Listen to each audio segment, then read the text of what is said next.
ওনার বাসা হচ্ছে নড়াইল জেলার লোহাগাড়া উপজেলার শালনগর ইউনিয়নের মাকরাইল গ্রামে। এই মাকরাইল গ্রামে ওনার বসতি এবং অনেক আগে থেকেই তিনি সেখানে বংশ পরম্পরায় বসবাস করছেন। ওনার কৃষি জমি সেটি ওনার ভিটা থেকে 5 থেকে 7 কিলোমিটার দূরে। প্রতিদিন সেখানে তিনি যান এবং সেখানে ওনার যে 2টি গরু রয়েছে এই গরু দিয়ে সেখানে চাষাবাদ করেন। যেহেতু বাসা থেকে 5 থেকে 7 কিলোমিটার দূরে ওনার জমি ছিল, এই জন্য উনি যে কাজটি করতেন সেটি হচ্ছে যে ফজরের আজানের ঠিক পরপরই উনি গরু এবং লাঙল নিয়ে এবং বা কৃষিকাজ রিলেটেড আনুষঙ্গিক জিনিসপত্র নিয়ে বের হয়ে যেতেন। সকালের আলো হতে না হতেই উনি ওনার জমিতে চলে যেতেন এবং চাষাবাদ শুরু করতেন এবং পরন্ত বিকেলে আবার ফিরে আসতেন। ওনার মতো কিন্তু আরও কৃষক ছিল, তারাও ঠিক আজানের পরপরই রওনা দিত এবং ভোরের আলো ফুটতে না ফুটতেই তারা তাদের জমিতে চলে এসে চাষাবাদ শুরু করে দিত। এমনই একটি রাতের ঘটনা। আলামিনের নানা আব্দুর রব মৃধা হঠাৎ রাতে ওনার ঘুম ভেঙে যায়। তিনি তখনও বুঝতে পারছিলেন না যে ফজরের আজান কি হয়েছে নাকি হয়নি। তখন আসলে তিনি ওইভাবে ঘড়ি দেখারও প্রয়োজন বোধ করেন নাই।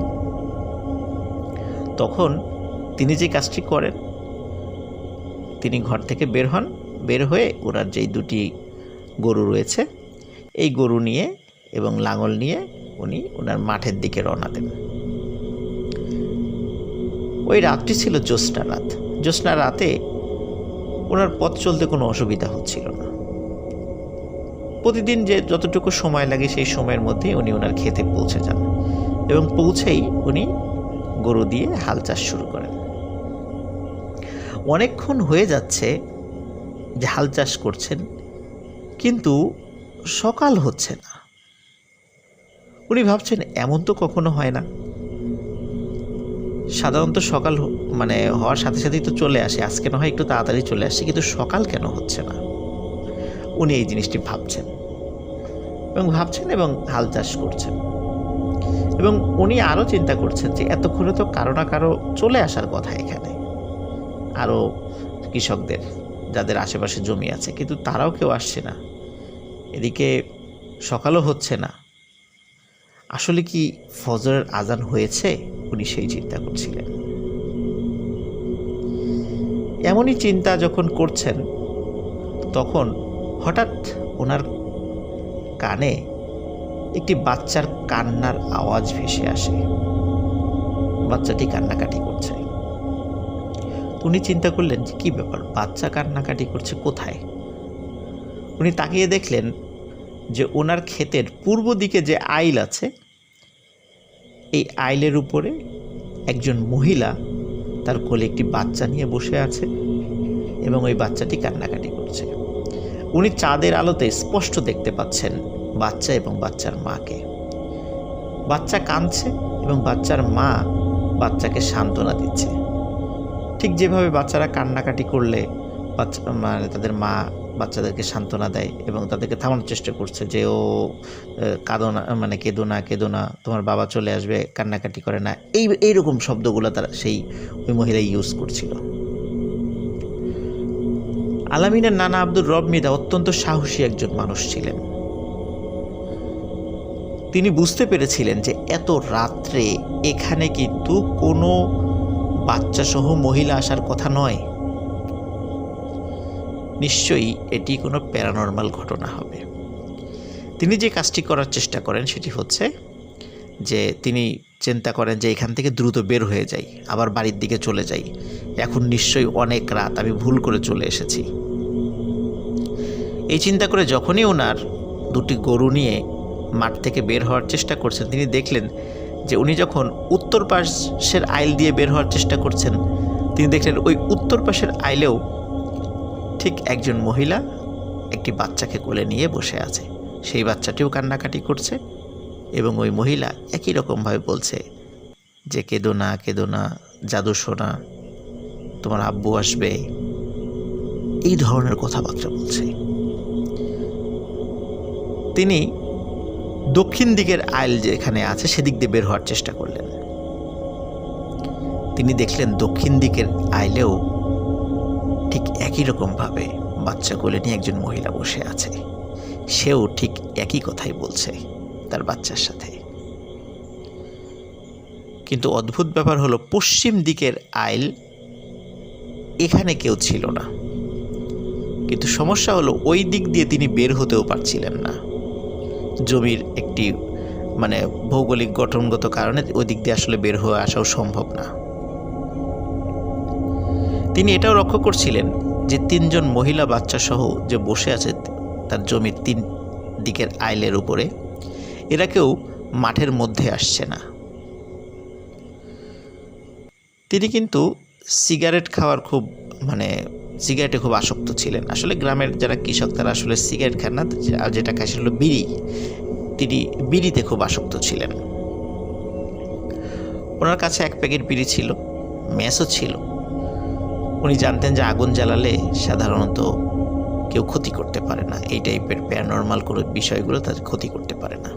এই জন্য তিনি বিড়ি ধরান এবং একটার পর একটা বিড়ি টানতে থাকেন। একটা সময় পর বিড়িগুলো শেষ হয়ে যায়। তখন যেটি কাজটি করেন সেটি হচ্ছে, ওনার যে 2টি গরু নিয়ে এসেছিলেন, এই 2টি গরুর গলায় যে রশি ছিল সেই রশি দুটি তিনি এক হাতে ধরেন এবং জোরে জোরে দোয়া পড়তে থাকেন। কিছু সময় পর আজানের শব্দ ভেসে আসে দূর মসজিদের মাইক থেকে। আজানের শব্দ আসার পরে আব্দুর রব মৃধা স্পষ্টভাবে দেখতে পান এই 3 জন মহিলা আইলের উপর থেকে উঠে দাঁড়ালো এবং উঠে দাঁড়িয়ে তারা যে দিক থেকে এসেছিল তার উল্টা দিকে হেঁটে চলে যাচ্ছে এবং অদৃশ্য হয়ে যাওয়া না, হাঁটতে হাঁটতে হাঁটতে হাঁটতে চলে যাচ্ছে। এভাবে চোখের আড়াল হয়ে গেল। তার কিছু সময় পরেই আরও কিছু কৃষকরা, তারাও গরু এবং লাঙল নিয়ে তাদের জমিতে চলে আসে। তাদের কাছে তিনি আর কিছু বলেন না, যথারীতি চাষাবাদ করে পরন্ত বিকেলে উনি বাড়িতে ফিরে যান। বাড়িতে ফিরে গিয়ে উনি ওনার স্ত্রীকে সব ঘটনা খুলে বলেন। ওনার স্ত্রী আরও কিছু দোয়া পড়ে পানিতে ফু দিয়ে তাকে গোসল করিয়ে দেন এবং ঝাড়ফুঁক করেন যে আল্লাহ তাআলা তাকে কোনো ক্ষতি হতে দেননি। এর প্রায় 2 থেকে 2.5 বছর পর ঘটে আরেকটি ঘটনা। এর মধ্যে কিন্তু আর কোনো ঘটনা তার সাথে ঘটেনি। স্বাভাবিকভাবে মাকরাইল গ্রামের পাশেই নদী রয়েছে। তো সাধারণত আব্দুর রব মৃধা উনি যে কাজটি করতেন, বা শুধু উনি না, ওনার বাবা বা ওনার যে আত্মীয় স্বজনরা, পাশে যেহেতু নদী ছিল, নদীর ওখানে কিছু চরও ছিল। তো সেখানে সন্ধ্যার পরে মাছ ধরার জন্য বিভিন্ন ধরনের ইনস্ট্রুমেন্টগুলা পেতে রাখতেন। জাল সহ বিভিন্ন ধরনের ইনস্ট্রুমেন্ট আছে, সেই জিনিসগুলো পেতে রাখতেন এবং প্রচুর মাছও পাওয়া যেত। তখনও আব্দুর রব মৃধার পিতা জীবিত ছিলেন। উনিও অনেক বয়স্ক থাকলেও মাছ ধরার তার খুব নেশা ছিল। তো আব্দুর রব মৃধা, তার পিতা এবং তার আরও চাচাতো ভাইটাই মিলে তারা মাছ ধরতে যান। ওই রাতও ছিল জ্যোৎস্না রাত। তাদের জালে অনেক মাছ ধরা পড়ে। সাধারণত গ্রামে মাছ রাখার যে ঝুড়িটা, এটাকে খালই বলে। দেখা যাচ্ছে 1 খালই মাছ হয়ে গেছে। তখন আলামিনের নানা আব্দুর রব মৃধা, তাকে তার বাবা বলে যে, এই আব্দুর রব, মাছ তো 1 খালি হয়ে গেছে, বাসা তো কাছেই, যা তুই এটা রেখে আয়, বাসায় গিয়ে মাছটা রেখে আবার খালইটা খালি করে নিয়ে আয়। তো চিন্তা করলেন আব্দুর রব মৃধা যে হ্যাঁ, ভালো কথাই, তো চলে যাই। উনি খালইটা নিয়ে আবার বাড়ির দিকে হাঁটা শুরু করেন। উনি যখন বাড়ির দিকে হাঁটা শুরু করেন, ওনার বাড়ির কাছাকাছি একটি বাগান রয়েছে। ওই বাগানটি পার হয়ে ওনার বাড়িতে আসতে হয়। যখন তিনি বাগানের মধ্যে প্রবেশ করেছেন, হঠাৎ করে পেছন থেকে কেউ বলছে, এই রবে, মাছগুলো দিয়ে যা। আসলে ওনার নাম আব্দুর রব থাকলেও গ্রামের মানুষজন তাকে রবে রবে বলতো, রব না বলে রবে বলতো। তো বলছে, রবে মাছগুলো দিয়ে যা। তিনি প্রথম দিকে পাত্তা দেয় নাই, হয়তো তিনি চিন্তা করেছেন হয়তো বা শুনতে ভুল করছেন। তিনি হেঁটে যাচ্ছেন, আবার পেছন থেকে ধমক দিয়ে বলছে, এই রবে, তোকে না মাছগুলো দিতে বললাম, মাছ দিয়ে জানালে কিন্তু তোর ক্ষতি হবে। তিনি যে কাজটি করেন, তিনি মাছগুলো নিয়ে জোরে এক দৌড় লাগান। দৌড়াতে দৌড়াতে হঠাৎ উনি দেখতে পান 4-5টি ছায়া তাকে ঘিরে ধরেছে। তখন তিনি বুঝতে পারেন এবার আর তার নিস্তার নেই। ওনার যতক্ষণ জ্ঞান ছিল, পরবর্তীতে উনি যেটা বলেছেন যে উনি শুধু চিৎকার দিয়ে বলতে পেরেছিলেন, এই তোরা কে, কোথায় আসিস, আমাকে এরা ধরে নিয়ে যাচ্ছে। জাস্ট এতটুকু উনি বলতে পেরেছিলেন। এদিকে ওই বাগানের পাশেই আরেকজনের বাড়ি ছিল। ওই ব্যক্তি এই শব্দটি শুনে ফেলে যে আব্দুর রব মৃধা উনি চিৎকার করে এই ধরনের কথা বলেছেন। ওনার নাম ছিল বদিউর রহমান। স্থানীয়ভাবে লোকজন তাকে বদিয়ার বলতো। তো এই বদিয়ার এই শব্দটি শুনে, যেহেতু তার বাড়ি কাছাকাছি ছিল, একদম কাছে ছিল, উনি দ্রুত টর্চ লাইট নিয়ে বের হয়ে আসেন।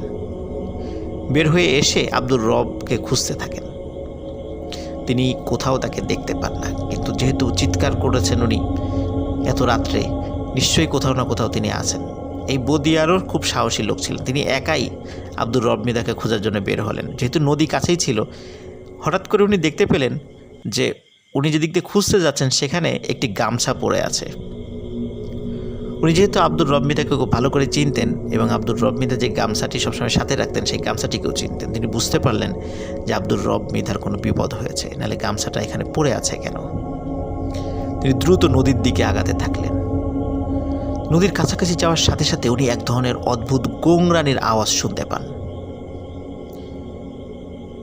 তিনি দ্রুত নদীর কাছে গিয়ে দেখেন যে আব্দুর রব মৃধার পা দুটো উপরে এবং মাথা বালির মধ্যে ঢুকিয়ে রেখেছে এবং ওইখান থেকে গোংরানির আওয়াজ আসছে।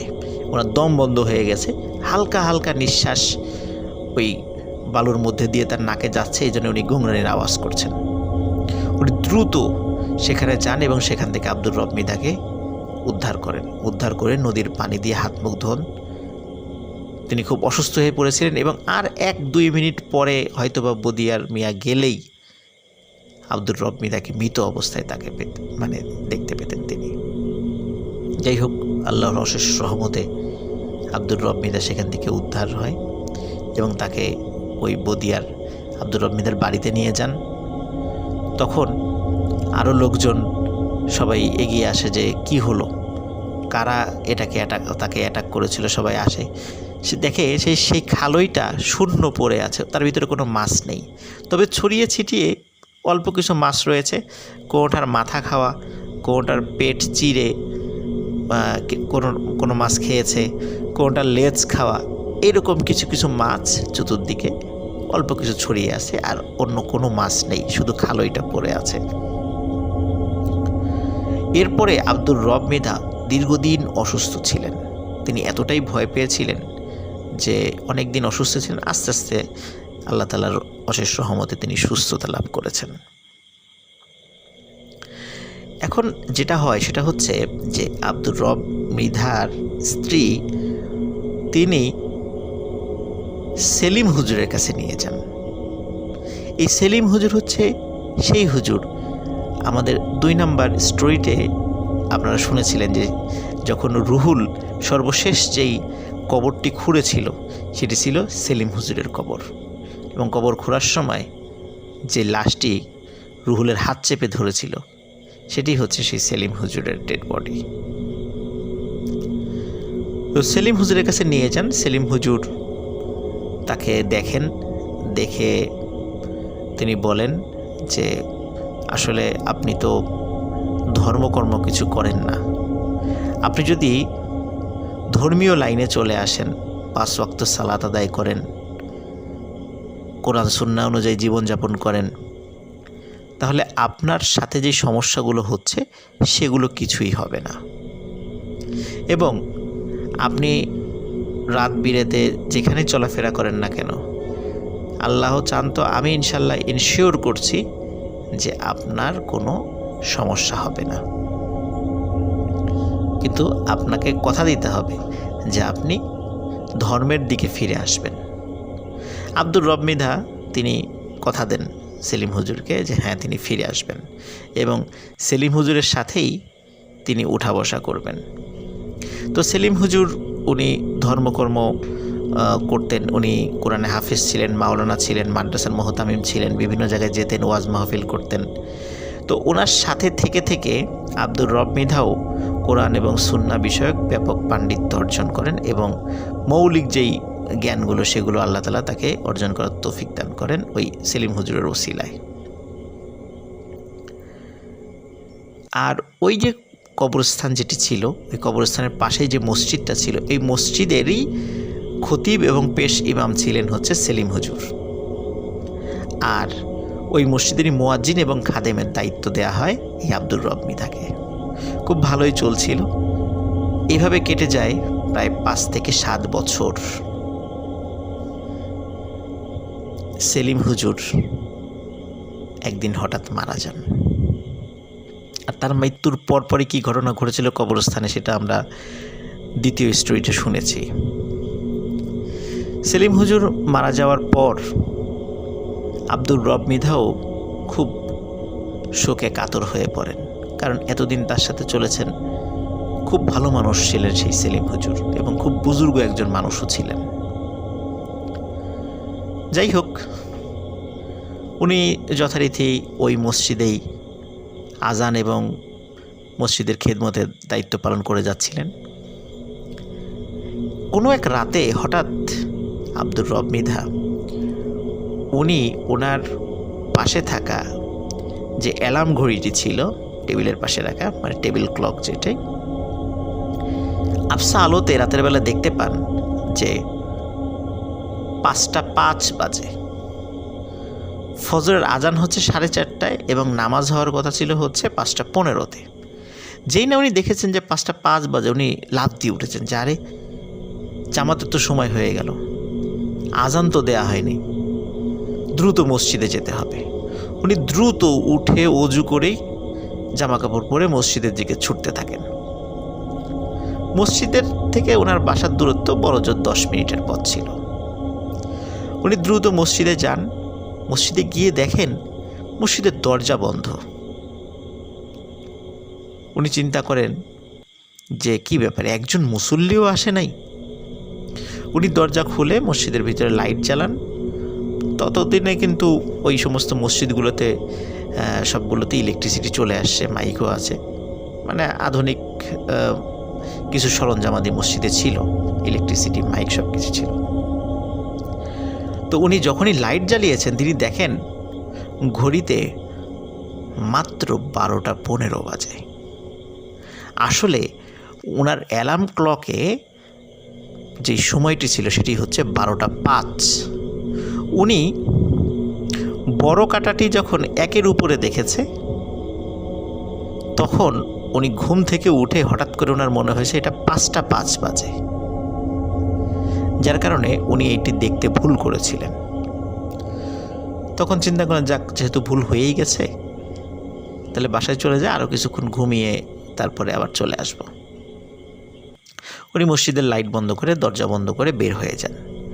বের হয়ে যখনই উনি রাস্তা দিয়ে হাঁটতে থাকেন তখন হঠাৎ দেখেন যে রাস্তার ঠিক পশ্চিম পাশ থেকে সাদা আলখেল্লা পরা একজন মানুষ রাস্তার পূর্ব দিকে চলে গেল। রাস্তার পশ্চিম পাশে ছিল একটি বটগাছ, এই বটগাছের পাশেই ছিল সেলিম হুজুরের বাড়ি, আর রাস্তার ঠিক পূর্ব পাশে ছিল হচ্ছে এই কবরস্থান। তো সেলিম হুজুরের বাড়ির ভেতর থেকে ওই বটগাছের নিচ দিয়ে একটি আলখেল্লা পরা একটা লম্বা একজন মানুষ তিনি কবরস্থানের ভিতরে ঢুকে গেলেন। এই দৃশ্য যখনই তিনি দেখেছেন তখন উনি মারাত্মক ভয় পেয়ে যান। ভয় পাওয়ার পর উনি দ্রুত বাড়ির দিকে হাঁটতে থাকেন। হঠাৎ পেছন থেকে বলে ওঠে,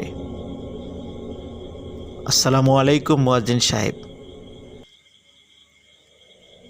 মুয়াজ্জিন সাহেব আসসালামু আলাইকুম এই টাইপের শব্দ শুনে উনি আরও ভয় পান। উনি তখন চিন্তা করেন যে এইবার দৌড় দিতে হবে, কারণ উনি যতই সাহসী হন না কেন, উনি হঠাৎ করে দেখলেন এরকম লম্বা আলখেল্লা পরে একটা লোক একটা বাড়ির থেকে বের হয়ে কবরস্থানের ভিতরে ঢুকে গেলে এত রাত্রে, গ্রামে তো এত রাত্রে কেউ কল্পনাই করা যায় না কেউ রাত্রে বাইরে থাকবে। তারপর আবার পেছন থেকে সালাম দিচ্ছে। উনি তো মারাত্মক ভয় পান। উনি দৌড় দেওয়ার জন্য উদ্যত হবেন, তখন হঠাৎ উনি ফিল করেন ওই সাদা আলখেল্লা পরা লোকটি ওনার একদম পাশে চলে এসেছে এবং বলছে, আসসালামু আলাইকুম মুয়াজ্জিন সাহেব, আপনি ভয় পাবেন না, আমি আপনার কোনো ক্ষতি করব না। তখন খুব বিনয়ের সুরে এবং খুব মোলায়েম সুরে যখন এই কথাটি উনি শুনতে পেলেন, তখন আব্দুর রব মৃধা ওনার সাহস সঞ্চয় করলেন। তিনি সালামের উত্তর নিলেন এবং ওই ব্যক্তির পরিচয় জিজ্ঞেস করলেন। তখন উনি নিজের পরিচয় প্রকাশ করলেন। উনি বললেন যে আপনি যখন বেশ কিছু সমস্যার সম্মুখীন হয়েছিলেন, তখন যখন সেলিম হুজুরের কাছে এসেছিলেন, তখন সেলিম হুজুর যখন বলেছিল যে আপনি যদি আল্লাহর রাস্তায় ফিরে আসেন তাহলে এখন যে সমস্যাগুলো হচ্ছে সেগুলো হবে না। সেটি আসলে আমি সেলিম হুজুরকে প্রতিশ্রুতি দিয়েছিলাম যে হুজুর উনি যদি আল্লাহর রাস্তায় ফিরে আসে বা আল্লাহর রাস্তায় চলে আসে তাহলে ওনার নিরাপত্তার দায়িত্ব আল্লাহ যতটুকু আমাকে তৌফিক দান করেন আমি দেখব সেটা। আর এটাও ওই আলখেল্লা পড়ার লোকটি বলছেন যে আমি হচ্ছে একজন জিন। সেলিম হুজুর যখন মাদ্রাসা থেকে হাফেজি পাশ করে তখন থেকেই আমি সেলিম হুজুরের সাথে আছি এবং সেলিম হুজুরও জানে যে আমি তার সাথে থাকি। সেলিম হুজুর বিভিন্ন সময় বিভিন্ন মানুষের ট্রিটমেন্ট করেন, আমি আমার সাধ্য অনুযায়ী তাকে তার কাজে সাহায্য করার চেষ্টা করি। সেলিম হুজুর অনেক সময় কিছু দুষ্টু জিনেরও তদবির করেন, যার ফলে অনেক জিনও তার শত্রু হয়ে যায়, যার ফলে আমি তাকে পাহারা দেই যাতে অন্য কোনো জিনেরা তার ক্ষতি করতে না পারে। তো সেলিম হুজুরের সাথে আমি ছিলাম 20 বছর আর আপনার সাথে আমি ছিলাম 7 বছর। সেলিম হুজুর যখন মারা যান আমি তখন খুবই মনে কষ্ট পাই, কারণ ওনার কাছ থেকেও আমি অনেক কিছু শিখেছি। উনি আমার জন্য অনেক দোয়া করেছেন, আমিও তার জন্য দোয়া করেছি। কিন্তু উনি যেহেতু মারা গেছেন আর আপনি জীবিত আছেন, সুতরাং আপনার নিরাপত্তার দায়িত্বও কিন্তু আমার। আপনি কখনো ভয় পাবেন না, আমি ইনশাল্লাহ সবসময় আপনার সাথে থাকব। এই বলার পরে উনি সেখান থেকে আবারও সালাম দিয়ে চলে যান। এই ঘটনায় যদিও আব্দুর রব মৃধা বেশ ভয় পেয়েছিলেন, কিন্তু ভয় পেলেও মনে মনে আশ্বস্ত হয়েছিলেন যে না, একজন আল্লাহওয়ালা কামেল জিন আমার নিরাপত্তার দায়িত্বে আছে।